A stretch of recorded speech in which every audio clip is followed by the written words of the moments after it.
The rain had been falling for 3 days straight, turning the normally dry Colorado landscape into a treacherous maze of mud and rushing water.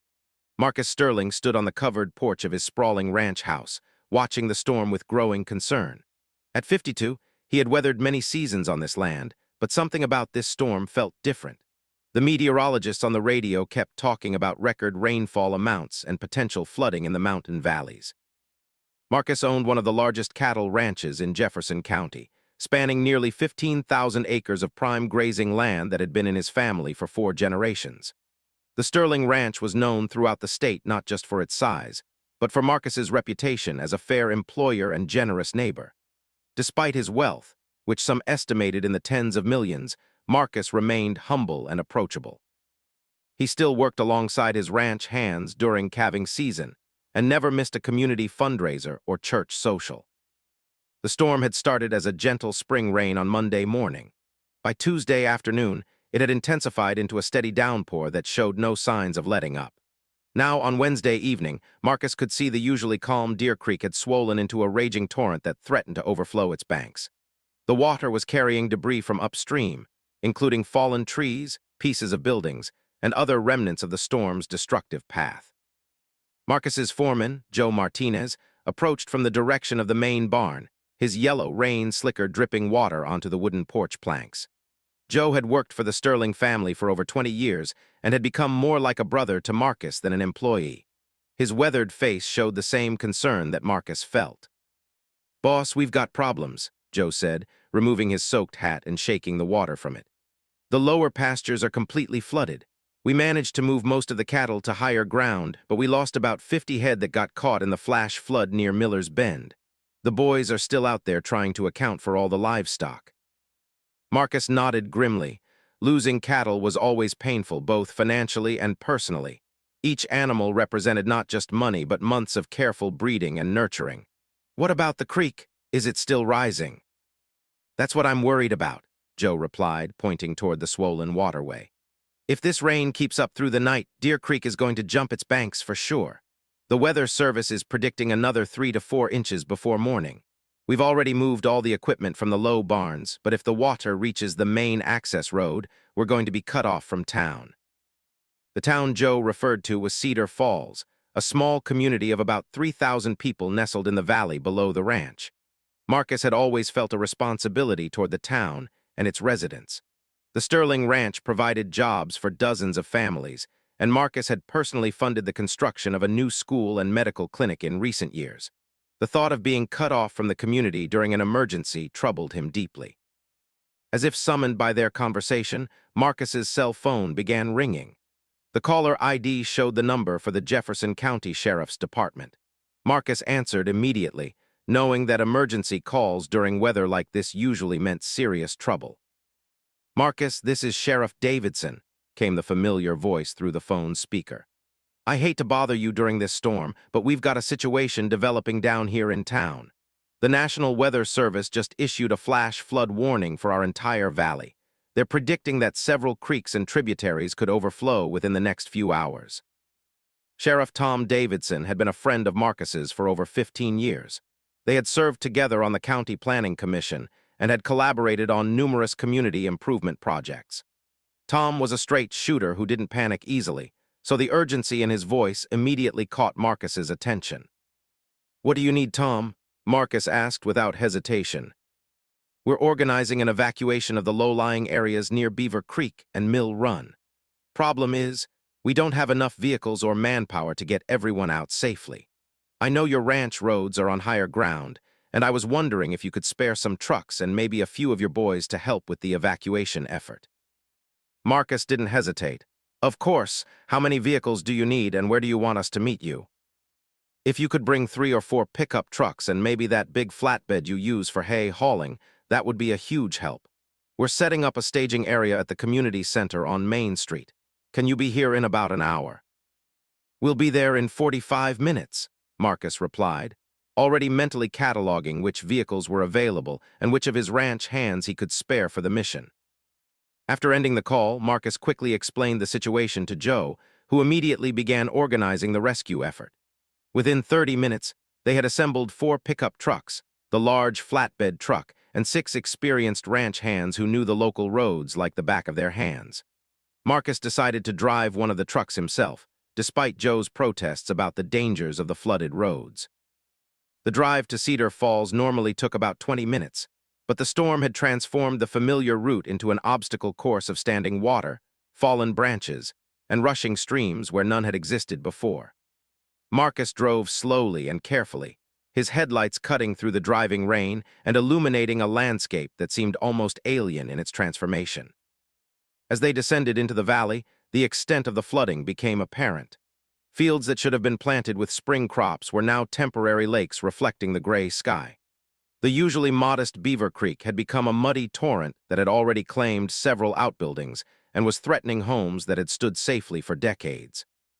The community center parking lot was a hub of organized chaos when Marcus and his crew arrived. Emergency vehicles from 3 counties had converged on the scene, their flashing lights creating an eerie light show in the stormy darkness.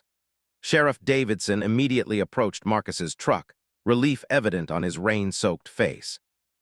"Thank God you made it," the sheriff said as Marcus rolled down his window. "The situation is getting worse by the hour.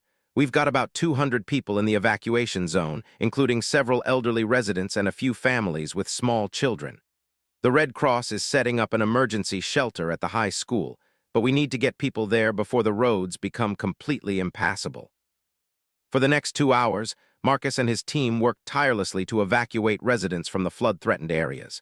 They transported elderly couples who had lived in their homes for 50 years, young families clutching frightened children and whatever possessions they could grab, and single residents who watched helplessly as their neighborhoods slowly disappeared under the rising water. Marcus found himself deeply moved by the quiet courage and dignity of the evacuees. Despite losing their homes and possessions to the flood, most remained calm and even grateful for the help. Mrs. Henderson, an 80-year-old widow who had lived in the same house for 43 years, actually apologized for the muddy footprints she left in Marcus's truck. Her grace in the face of disaster reminded him why he loved this community so much. By 11 o'clock that night, the evacuation was largely complete.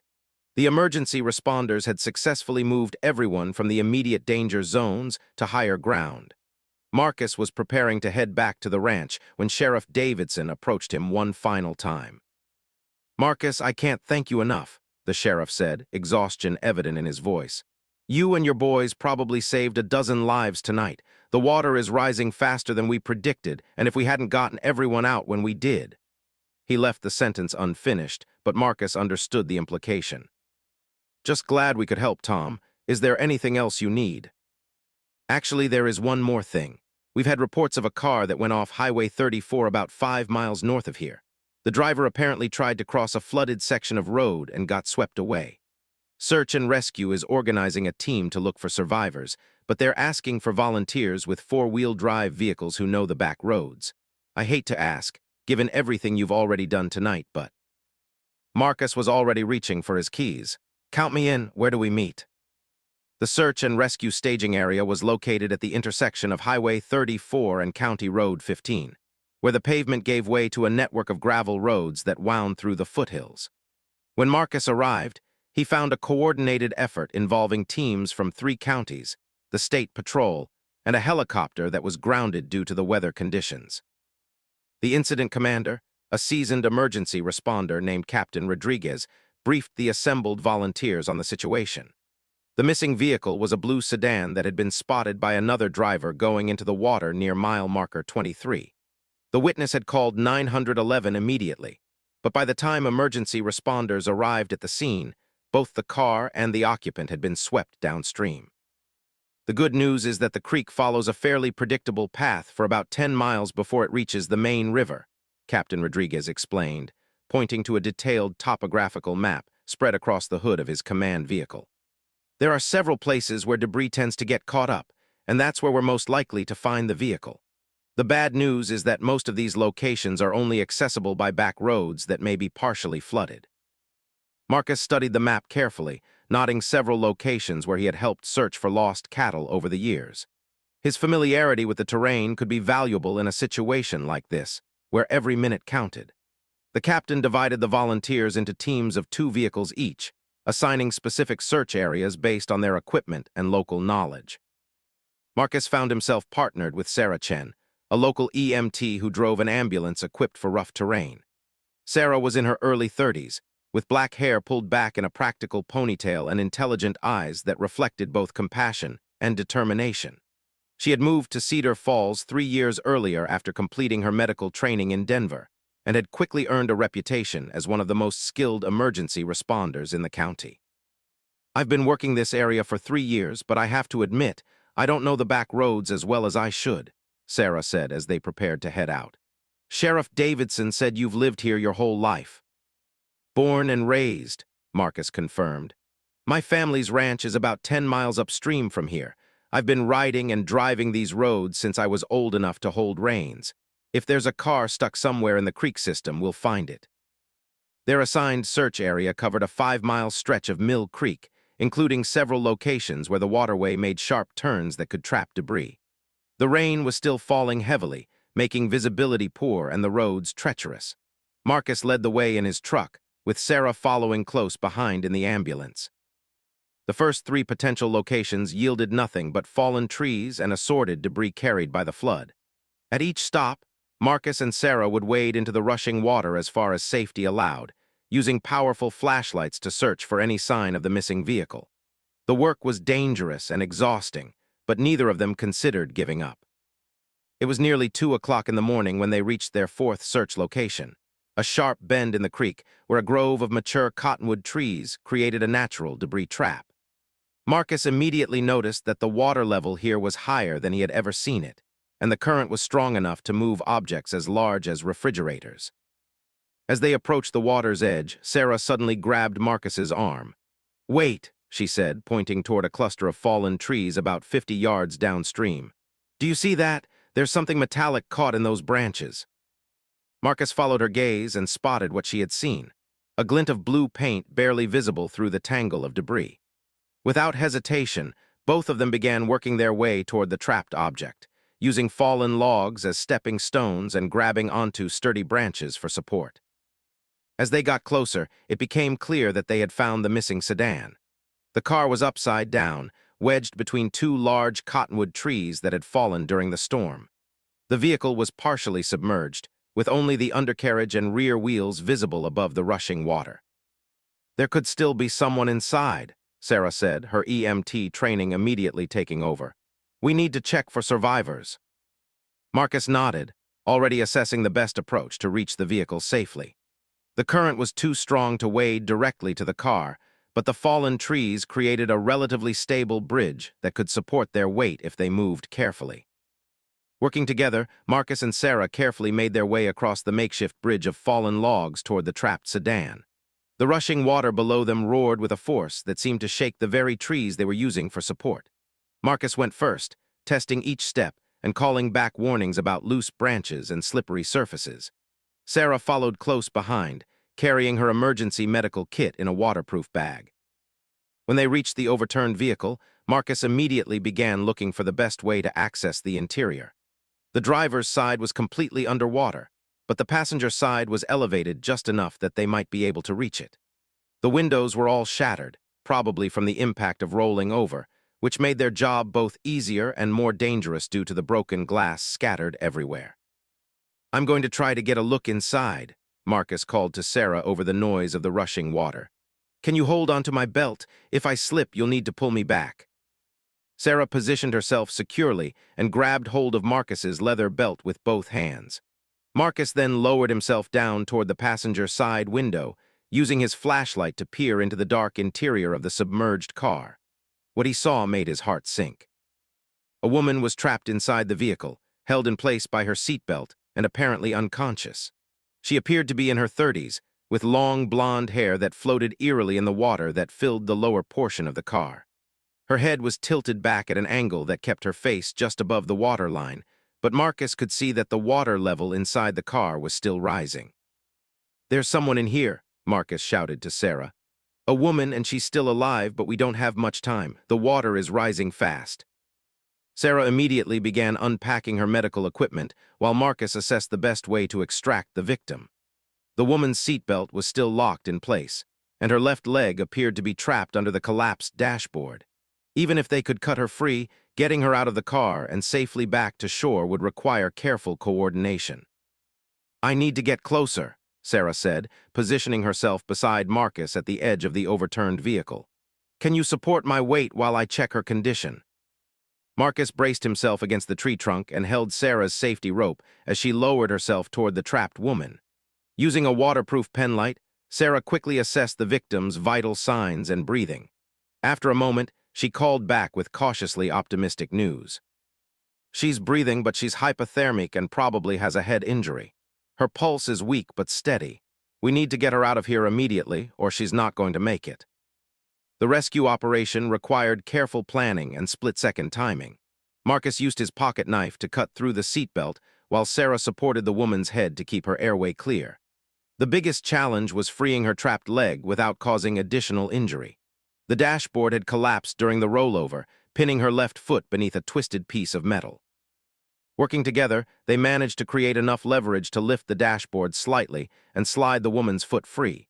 She remained unconscious throughout the process, which was probably a blessing considering the pain she would have experienced otherwise. Once she was completely free from the wreckage, they faced the even more challenging task of getting her safely back to shore. Marcus took the lead in carrying the unconscious woman, while Sarah guided them back across the treacherous log bridge. Every step was a calculated risk, as the fallen trees were slippery with rain and creek water, and the woman's dead weight made maintaining balance extremely difficult. The rushing water below seemed to be rising even higher, and Marcus could hear the ominous sound of more debris crashing into the log jam upstream. After what felt like hours but was probably only 10 minutes, they finally reached solid ground. Sarah immediately began emergency treatment while Marcus called for additional medical support on his radio. The woman was breathing but remained unconscious, and her skin had taken on the pale, bluish tint that indicated severe hypothermia. "We need to get her core body temperature up immediately," Sarah explained as she worked. "Hypothermia can cause heart rhythm problems, and combined with whatever head injury she has, she's in serious danger." Marcus helped Sarah move the woman to the back of the ambulance, where they could provide more comprehensive medical care. Sarah started an IV line and began warming protocols, while Marcus contacted Captain Rodriguez to report their successful rescue.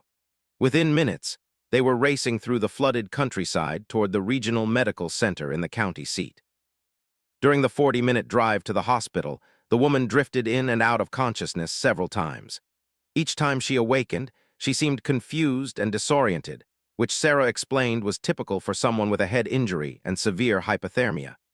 Marcus found himself studying her face during the brief moments when she was alert, trying to determine if he recognized her from the local community. She appeared to be in her early 30s, with delicate features and shoulder-length blonde hair that was still damp from the creek water. Her clothes suggested she had been traveling when the accident occurred, rather than being a local resident caught in the flood.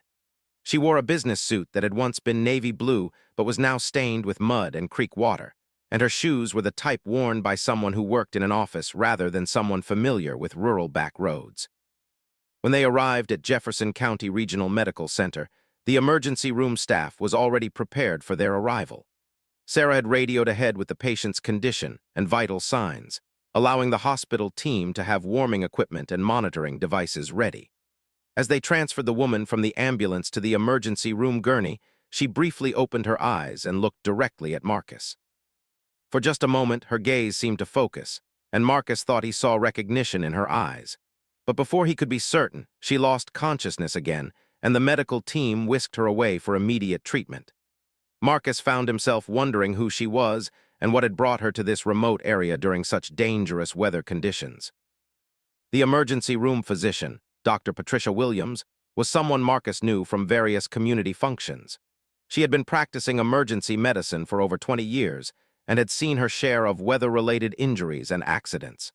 After completing her initial examination of the rescue victim, she approached Marcus and Sarah in the waiting area. "You two probably saved her life," Dr. Williams said without preamble. "Her core body temperature was dangerously low when she arrived, and she has a moderate concussion from the accident. If you hadn't found her when you did, she probably wouldn't have survived another hour in those conditions." Sarah asked about the woman's prognosis, and what additional treatment might be needed. Dr. Williams explained that they were primarily concerned about monitoring her neurological function as she recovered from the head injury, and ensuring that her body temperature returned to normal without causing additional stress to her cardiovascular system. "Has she regained consciousness at all since you brought her in?" Marcus asked. "Briefly, a couple of times. She's been asking for someone named David, and she seems very anxious about something. We've given her a mild sedative to help her rest, but she keeps trying to say something that we can't quite understand. She mentioned something about a document or papers that she needs to find." Marcus and Sarah exchanged glances. It wasn't unusual for accident victims to be confused or concerned about personal belongings, but something about the woman's urgency struck them as significant.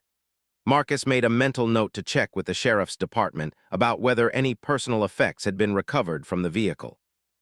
After ensuring that the woman was stable and receiving appropriate care, Marcus and Sarah returned to the flood response staging area to report in with Captain Rodriguez. The search and rescue operation had been suspended due to deteriorating weather conditions, but emergency responders were maintaining a presence throughout the affected areas in case additional situations developed. "Outstanding work out there tonight," Captain Rodriguez told them as they checked in. "The two of you made a real difference. That woman owes her life to your quick thinking and courage." Marcus deflected the praise, pointing out that Sarah's medical training had been crucial to the successful rescue. But privately, he felt a deep satisfaction in knowing that their efforts had made a difference. Growing up on the ranch, his father had instilled in him the belief that with privilege came responsibility, and that those who had been blessed with resources and abilities had an obligation to help those in need. As he drove back to the ranch in the pre-dawn darkness, Marcus found his thoughts returning to the mysterious woman they had rescued. Something about her seemed familiar, though he couldn't place where he might have seen her before. There had been something in her eyes during that brief moment of consciousness that suggested intelligence and determination, even through the confusion caused by her injuries. The ranch was quiet when Marcus finally arrived home just after 5 in the morning. The rain had finally begun to diminish, though the weather service was predicting that flooding would continue to be a concern for several more days as runoff from the mountains made its way through the creek and river systems. Marcus knew that the cleanup and recovery effort would continue for weeks, and that the Sterling Ranch would play an important role in helping the community rebuild. Joe Martinez was waiting for him in the kitchen with a pot of fresh coffee and a detailed report on the ranch's condition during the night. Despite the flooding and challenging conditions, the ranch crew had managed to account for all but a handful of cattle, and the damage to buildings and equipment appeared to be minimal. The main house and primary outbuildings were situated on high enough ground to avoid the worst of the flooding. "How did the rescue operation go?" Joe asked as he poured Marcus a mug of steaming coffee. Marcus described the successful extraction of the woman from the overturned car, emphasizing Sarah's professional medical skills and the coordinated effort by all the emergency responders. As he talked, he realized that the experience had affected him more deeply than he had initially recognized. There was something profound about pulling someone back from the edge of death, about being in the right place at the right time to make such a crucial difference. "Any idea who she was?" Joe inquired. "No identification that we could find, and she was pretty confused when she was conscious. The doctor said she keeps asking for someone named David and talking about some kind of documents. Probably just the head injury causing disorientation." Joe nodded thoughtfully. As someone who had lived in the area for over 40 years, he knew most of the local families and might recognize the woman once she recovered enough to provide more information about her identity and what had brought her to the flooded roads during the storm. After finishing his coffee and catching Joe up on the flood response efforts throughout the valley, Marcus headed upstairs to his bedroom for a few hours of much-needed sleep. The adrenaline from the rescue operation was finally wearing off, and exhaustion was setting in. But even as he settled into bed, his mind kept returning to the brief moment when the woman had looked directly at him in the emergency room. There had been something in her expression that went beyond simple gratitude or confusion from the head injury. For just an instant, her eyes had seemed to focus with an intensity that suggested recognition, as if she knew exactly who he was and why their paths had crossed in such dramatic circumstances. Marcus told himself that he was probably reading too much into a brief interaction with someone who had just survived a traumatic accident. Still, as he drifted off to sleep, Marcus couldn't shake the feeling that rescuing this mysterious woman was going to prove more significant than a simple good deed during a natural disaster. Something about the entire situation felt like the beginning of a larger story, rather than the conclusion of a successful rescue operation. Marcus woke up Thursday afternoon to the sound of his phone ringing persistently on the nightstand. After only 4 hours of sleep following the rescue operation, he felt groggy and disoriented as he reached for the device. The caller ID showed the number for Jefferson County Regional Medical Center, which immediately cleared the fog from his mind. "Mr. Sterling, this is Dr. Williams from the emergency department. I'm calling about the woman you and Sarah Chen brought in last night. She's awake and asking to speak with you specifically. She says it's extremely important." Marcus sat up in bed, fully alert now. How is she doing? Has her condition improved? Much better, actually. Her core body temperature has returned to normal, and the confusion from the head injury has mostly cleared. She's still weak, of course, but she's lucid and seems very determined to talk with you. She won't tell us her name or give us any contact information until she speaks with you first. The mysterious nature of the woman's request intrigued Marcus. During his 52 years, he had encountered many unusual situations, but being specifically requested by an anonymous accident victim was definitely a first. He told Dr. Williams he would be at the hospital within the hour and quickly got dressed. The drive to the medical center took him through several areas that showed clear evidence of the previous night's flooding. County road crews were already working to clear debris from the highways, and Marcus could see that several businesses in Cedar Falls had suffered significant water damage. The recovery effort was going to be extensive and expensive, but the community had faced challenges before and always managed to pull together. At the hospital, Dr. Williams met Marcus in the lobby and escorted him to the medical ward where the rescued woman was recovering. During the walk, the doctor provided an update on her condition and mentioned that she had been remarkably evasive about personal information despite being mentally clear. "She's obviously well-educated and articulate," Dr. Williams explained as they walked down the hallway. "But every time we ask about her identity or emergency contacts, she says she needs to speak with you first. It's unusual, to say the least." The woman was sitting up in bed when Marcus entered her room, looking much more alert and composed than during the brief moments of consciousness he had witnessed the night before. In the hospital lighting, he could see that she was probably in her early 30s, with intelligent green eyes and an air of quiet determination. She was still wearing a hospital gown, but her posture and demeanor suggested someone accustomed to being in control of situations. "Mr. Sterling," she said as he approached her bed, "thank you for coming and thank you for saving my life last night. I know this is going to sound strange, but I was specifically looking for you when my car went into the creek." Marcus pulled up a chair beside her bed, his curiosity now thoroughly aroused. "I'm sorry, but I don't think we've met. What's your name and why were you trying to find me?" "My name is Rebecca Hart, and I'm an investigative journalist from Denver. I've been researching a story that involves your family's ranch, and I drove up here yesterday to try to interview you. When the storm hit, I got lost on the back roads and tried to cross what I thought was a shallow creek crossing." The revelation that she was a journalist immediately put Marcus on guard. Over the years, the Sterling Ranch had occasionally been the subject of media attention, usually related to Marcus's business success or community philanthropy. But investigative journalists typically pursued stories that were more controversial than feel-good profiles about successful ranchers. "What kind of story are you working on?" Marcus asked carefully. Rebecca hesitated for a moment, as if weighing how much to reveal. "It's about some land deals that took place in this area about 15 years ago. There are questions about whether proper procedures were followed and whether some people might have been taken advantage of during the transactions." Marcus felt a chill that had nothing to do with the hospital's air conditioning. 15 years ago, the Sterling Ranch had undergone a significant expansion when several neighboring properties became available for purchase. The transactions had been complex, involving multiple parcels of land and several different sellers, but everything had been handled by reputable attorneys and real estate professionals. "I'm not sure what you're implying," Marcus said evenly. "All of our land acquisitions have been completely legal and properly documented. If you have specific questions, I'd be happy to put you in touch with our attorneys." "Mr. Sterling, I don't think you understand the situation," Rebecca said, her voice taking on an urgent tone. I'm not investigating you, I'm trying to warn you. Someone has been using your name and your ranch's reputation to cover up some very serious crimes. The conversation was taking a direction that Marcus hadn't anticipated. Rebecca's manner suggested that she was genuinely concerned rather than confrontational, but the implications of what she was saying were deeply troubling. The Sterling family name and the ranch's reputation were Marcus's most valuable assets, built over 4 generations of honest dealing and community involvement. "What do you mean using my name?" Marcus asked. "About 6 months ago, I was contacted by a woman named Elena Vasquez. Her family owned a small ranch about 30 miles north of here, near the town of Pine Ridge.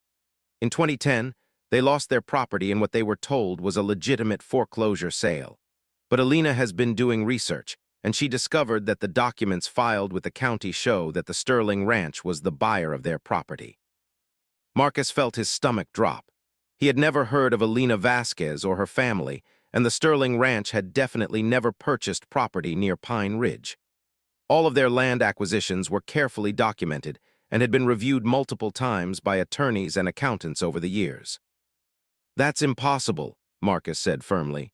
"We've never bought property in that area, and I've never heard of the Vasquez family. There must be some kind of mistake."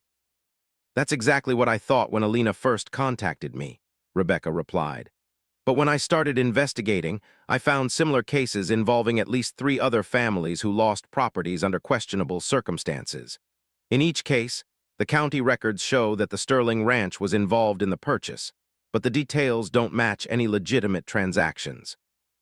The implications of what Rebecca was describing were staggering.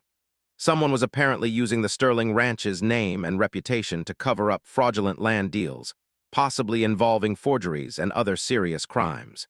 If this information became public, it could destroy everything the Sterling family had built over 4 generations. "Do you have copies of these documents?" Marcus asked. "That's why I was trying to reach you yesterday. I have photocopies of all the county filings, and I wanted to show them to you before I publish my story. I believe someone is using your ranch as a cover for a sophisticated land fraud scheme, and I think you have a right to know about it before it becomes public."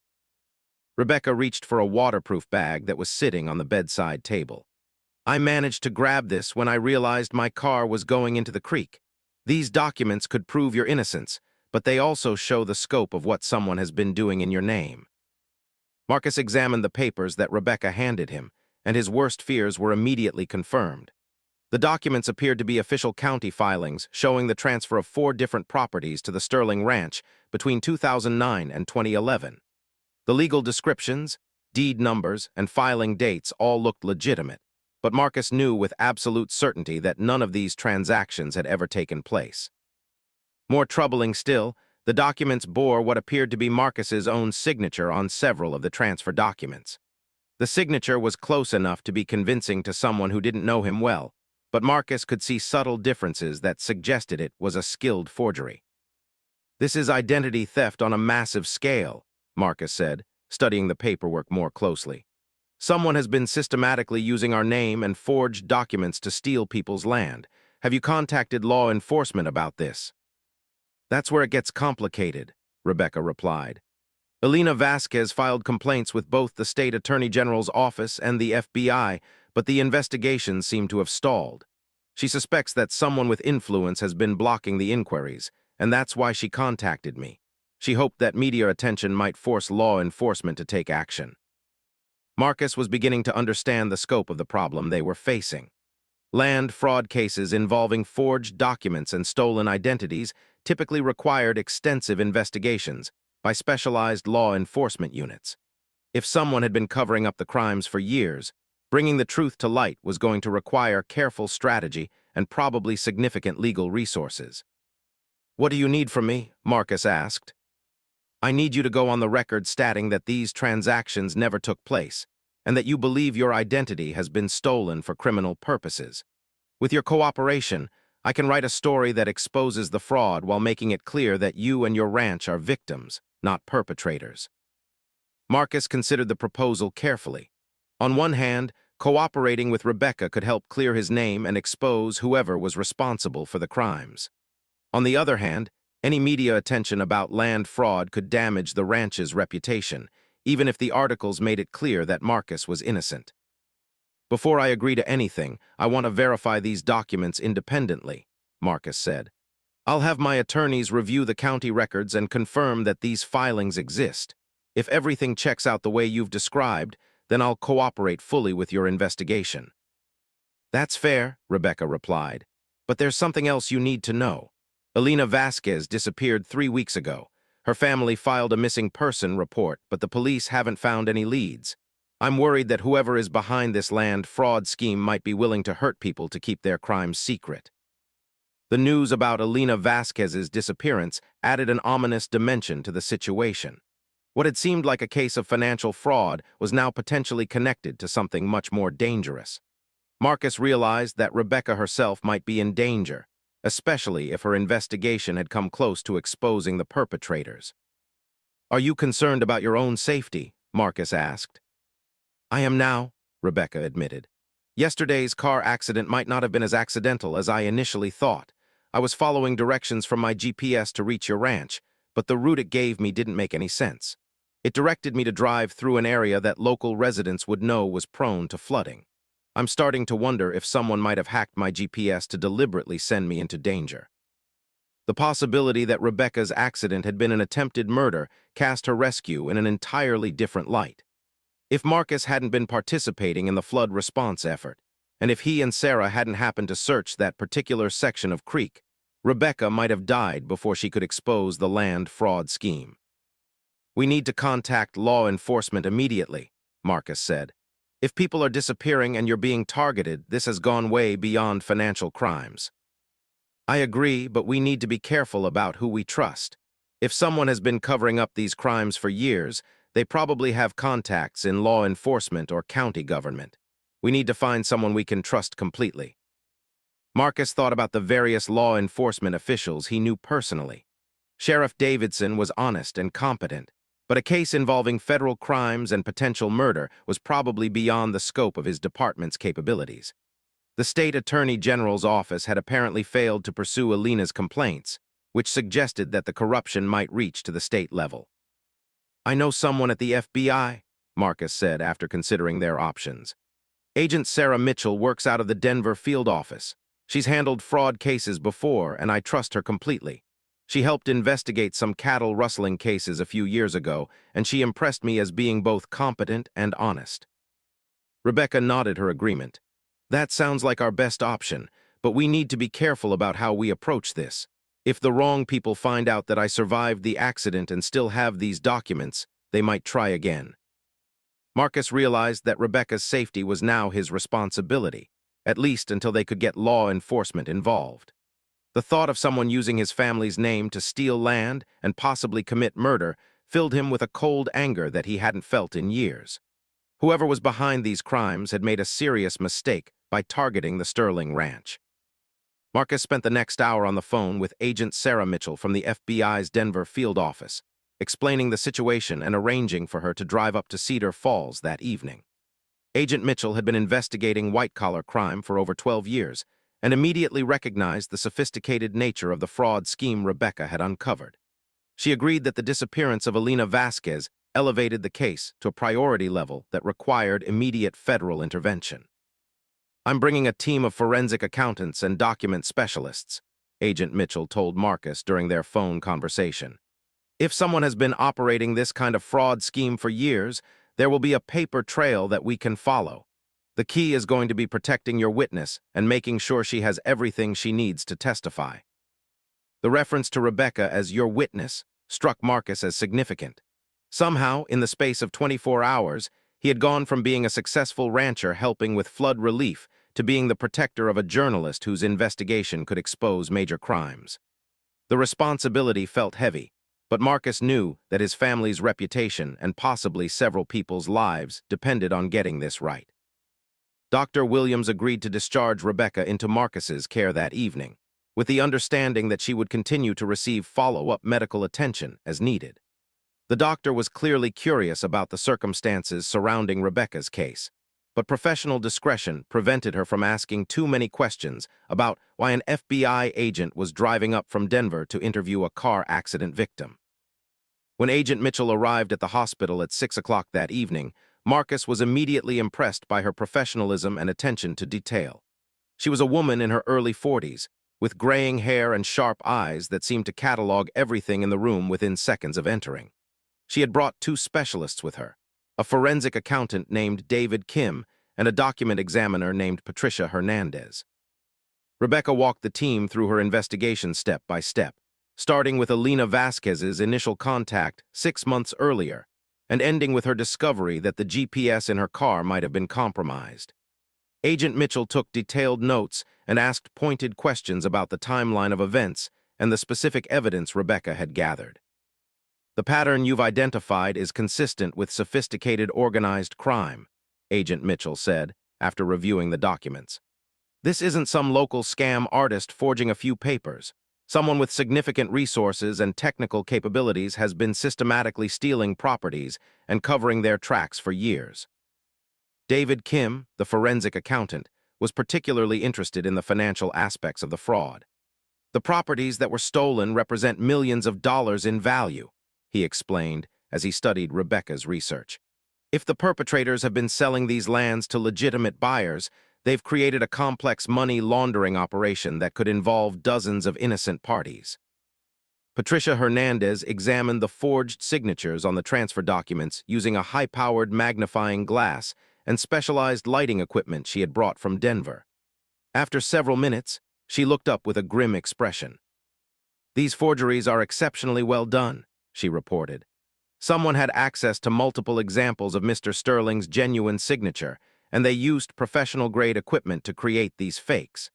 This level of sophistication suggests either someone with law enforcement training or access to resources that most criminals don't have." The implications of Patricia's assessment were deeply troubling. Creating convincing forgeries of legal documents required specialized knowledge and equipment that wasn't readily available to ordinary criminals. Either they were dealing with someone who had worked in law enforcement or document security, or the criminals had enough money to hire experts. "What about the GPS tampering?" Rebecca asked. "Is there any way to prove that someone deliberately sent me into the flooded area?" Agent Mitchell nodded. "We're going to impound your vehicle and have our technical specialists examine the GPS system. If someone hacked it remotely, there should be digital evidence that we can trace. But that kind of cyber attack requires even more sophisticated capabilities than document forgery." Marcus was beginning to realize that they were dealing with a criminal organization that had resources and expertise far beyond anything he had encountered before. The fact that these criminals had chosen to use his family's name and reputation as cover for their crimes made the situation personal in a way that left him determined to see justice done. "What happens now?" Marcus asked. "First, we need to get Ms. Hart somewhere safe while we conduct our investigation," Agent Mitchell replied. "The hospital isn't secure, and if these people are willing to commit murder to protect their operation, she's still in danger. Do you have some place where she could stay that would be difficult for outsiders to access?" Marcus didn't hesitate. "The ranch house is on a private road that's gated and monitored. We have security systems, and my ranch hands know every inch of the property. If someone tried to approach the house without permission, we'd know about it immediately." Rebecca looked uncertain about the arrangement. "I appreciate the offer, but I don't want to put you and your employees at risk. Maybe the FBI has a safe house program or something similar." "Our nearest safe house is in Denver, and I don't want you that far away from our investigation team," Agent Mitchell said. "Mr. Sterling's ranch actually sounds like an ideal location. It's isolated enough to spot any surveillance or approach attempts, but close enough for us to provide backup if needed." The decision was made for Rebecca to stay at the Sterling Ranch while the FBI conducted their investigation. Marcus arranged for Joe Martinez to prepare one of the guest rooms in the main house and to brief the ranch hands about the security situation without revealing specific details about the criminal investigation. During the drive from the hospital to the ranch, Marcus and Rebecca had their first opportunity for an extended private conversation. Rebecca was still weak from her ordeal, but seemed determined to see the investigation through to its conclusion. "I have to ask," Marcus said as they drove through the gathering dusk, "what made you become an investigative journalist? This kind of work seems dangerous even under normal circumstances." I grew up on a small farm in Nebraska, Rebecca replied. When I was 16, my family lost our land to what we were told was a legitimate foreclosure. It wasn't until years later that we discovered the bank had been operating a fraud scheme that targeted rural families. By then, it was too late to get our farm back, but I promised myself that I would help other families avoid the same fate. Her explanation helped Marcus understand the passion and determination he had sensed in Rebecca from their first meeting. She wasn't just pursuing a story for professional advancement. She was driven by a personal mission to expose the kind of crimes that had destroyed her own family. "What happened to the people who stole your family's farm?" Marcus asked. "Some of them went to prison eventually, but they had already transferred most of the stolen assets offshore. My parents never recovered financially. My father died 5 years ago still believing that losing the farm was somehow his fault, even though we proved that the documents had been forged." The emotion in Rebecca's voice made it clear that her father's death was still a painful subject. Marcus found himself admiring her strength in pursuing justice for other families despite the personal cost of reliving her own family's tragedy. When they arrived at the Sterling Ranch, Marcus was struck by how different the property looked compared to the previous night. The flooding had receded significantly, leaving behind evidence of the storm's destructive power, but also revealing that the ranch's infrastructure had survived largely intact. Joe Martinez met them at the front door with an update on the property's condition and the status of the livestock. "We found the last of the missing cattle this afternoon," Joe reported. "Lost about 30 head total, but that's much better than it could have been. The county road is still closed in 2 places, but the private road up to the house is clear." Marcus introduced Rebecca to Joe as a journalist who was working on a story about the ranch, without mentioning the criminal investigation or security concerns. Joe was too experienced and discreet to ask unnecessary questions, but Marcus could see that his foreman was immediately alert to the fact that something significant was happening. The main ranch house was a sprawling 2-story structure that had been built by Marcus's grandfather in the 1940s and extensively renovated over the years. The guest room that Joe had prepared for Rebecca was on the 2nd floor, with windows that provided a clear view of the approach road and the surrounding countryside. Marcus pointed out the security features, including motion sensors and cameras that monitored all the main access points. "I know this whole situation is overwhelming," Marcus said as he showed Rebecca to her room. "But I want you to know that you're safe here. My family has been protecting this land for 4 generations, and we're not going to let anyone hurt you while you're under our roof." Rebecca smiled for the first time since he had met her. "Thank you. I haven't felt safe in weeks, ever since Elena Vasquez disappeared. Knowing that I have allies in this fight makes all the difference." After ensuring that Rebecca was settled comfortably, Marcus met with Joe in his study to discuss the security arrangements without revealing details about the FBI investigation.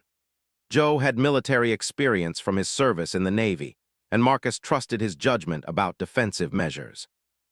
"I can't tell you everything that's going on," Marcus explained, "but we need to be extra vigilant for the next few days. Ms. Hart may be in some danger, and we need to make sure no one approaches the property without our knowledge." Joe nodded grimly. "I'll talk to the boys and make sure everyone knows to keep their eyes open. Should I contact Sheriff Davidson and let him know what's happening?"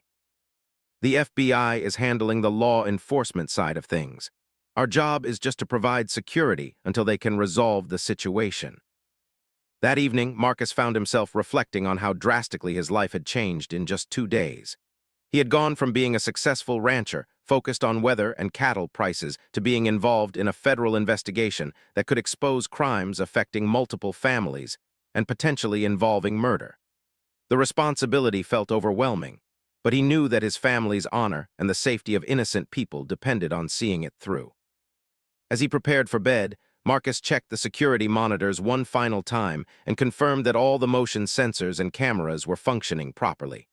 The ranch felt peaceful under the star-filled Colorado sky, but he knew that appearances could be deceiving. Somewhere out there, dangerous people were probably planning their next move, and Marcus was determined to be ready for whatever might come. The next morning brought news that would change everything. Agent Mitchell called Marcus at 6 o'clock with an update that made his blood run cold. The FBI's technical team had examined Rebecca's vehicle overnight and confirmed that her GPS system had been compromised by sophisticated hacking software. More disturbing still, they had discovered a small explosive device hidden in the car's undercarriage, designed to detonate if the vehicle had remained submerged for more than 30 minutes. Someone definitely tried to kill her, Agent Mitchell explained grimly over the phone. If you hadn't found her when you did, the explosion would have destroyed any evidence of foul play. It would have looked like she simply drowned in a flood-related accident. Marcus felt a chill as he realized how close Rebecca had come to death, and how the timing of their rescue had prevented a carefully planned murder. The criminals they were dealing with were clearly sophisticated and ruthless, willing to kill to protect their operation. "What about Alina Vasquez?" Marcus asked. "Have you found any new leads on her disappearance?" "We're treating it as a homicide investigation now. Our team is coordinating with local law enforcement to search areas where she might have been taken. The pattern suggests that anyone who gets too close to exposing this fraud scheme becomes a target." After ending the call with Agent Mitchell, Marcus immediately went to check on Rebecca, who was already awake and working on her laptop in the kitchen.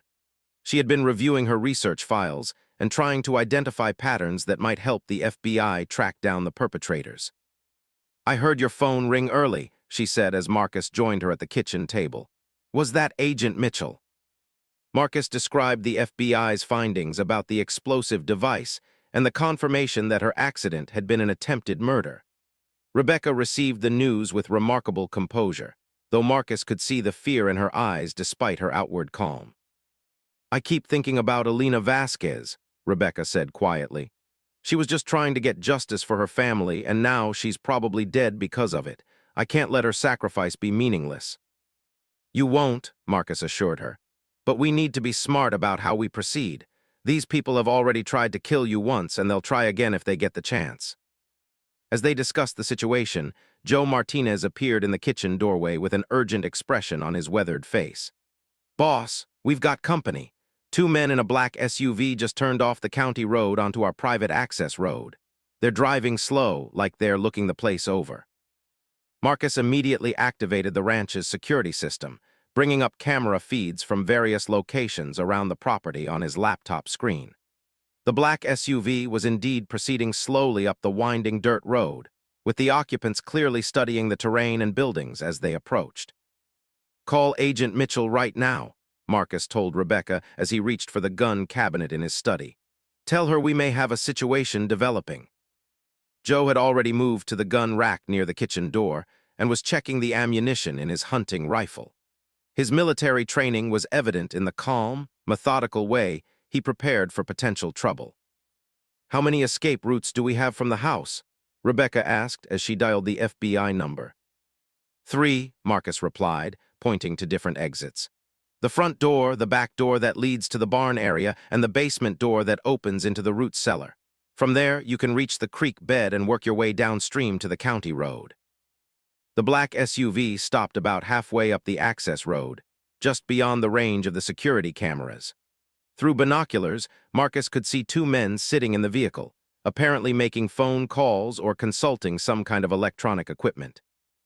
"They're not approaching the house directly," Joe observed. "They're probably trying to figure out our security setup before they make their move."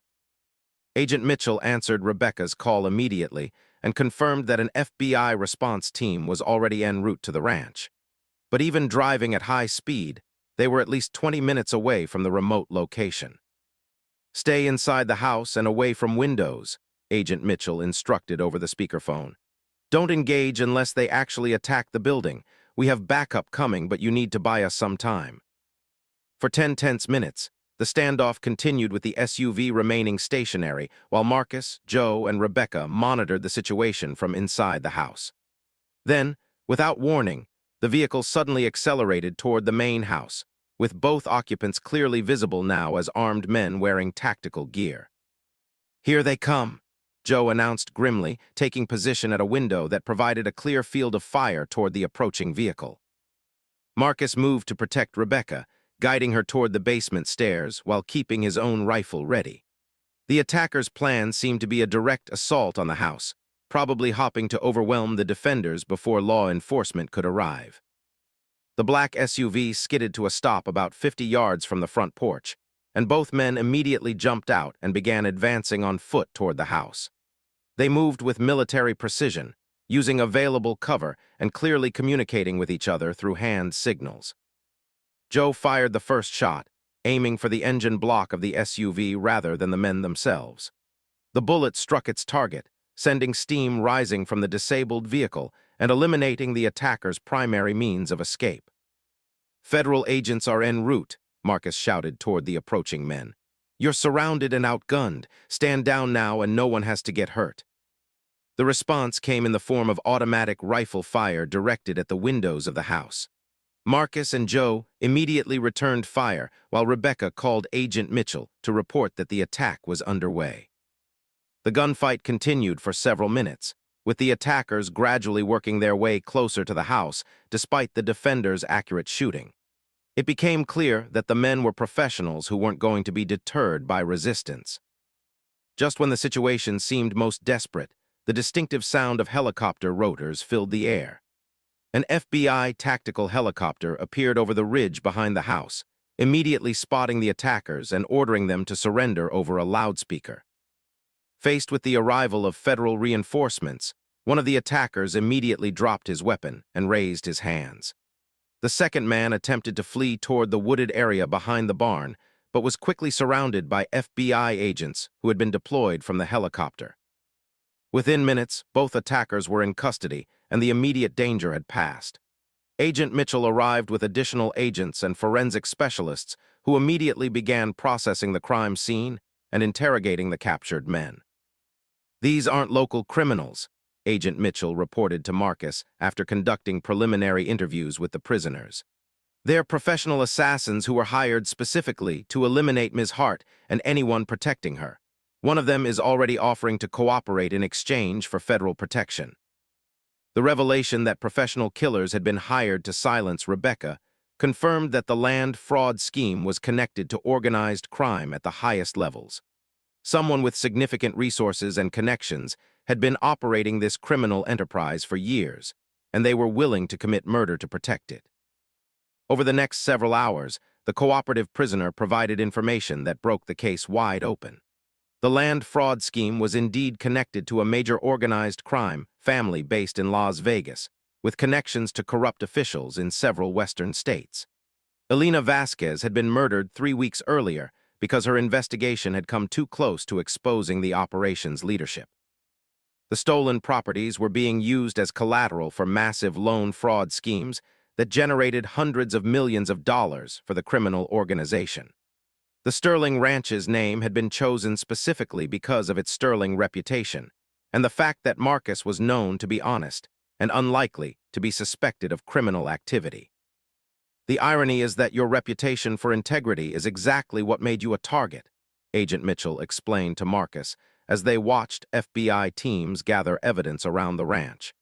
"They needed someone whose name would never raise suspicions when it appeared on legal documents." Rebecca's investigation had not only exposed the land fraud scheme, but had also provided the evidence needed to bring down an entire criminal network. Over the following weeks, federal agents arrested more than 30 people in 6 states, including several corrupt county officials who had been paid to overlook irregularities in land transfer documents. Elena Vasquez's body was recovered from a remote location in Nevada, and her killers were charged with federal murder charges. The families who had lost their properties to the fraud scheme were able to begin legal proceedings to reclaim their land, though the process would take years to complete. For Rebecca, the successful conclusion of her investigation represented both professional triumph and personal closure. The criminals who had destroyed her own family's farm had operated a similar scheme, and bringing down this organization felt like a form of justice for her father's memory. "I never expected to find allies like you and Joe when I started this investigation," Rebecca told Marcus on the evening after the arrests were announced. "You saved my life in more ways than one."